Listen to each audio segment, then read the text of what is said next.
Абе, знаеш какво се сетих? Какво? Искаш да видим дали Рекс има един или два члена? Добре. Хайде. Май е един, а? Извинявай. По-смешно има, бе, колега. Какво разтресе краката? Да видя дали има един или два члена, бе. Абе, ти що си помниш, че Рекс има два хуя? Е, как защо? Нали минахме покрай училището.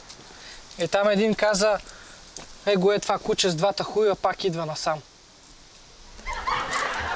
Си викам, дай да проверим.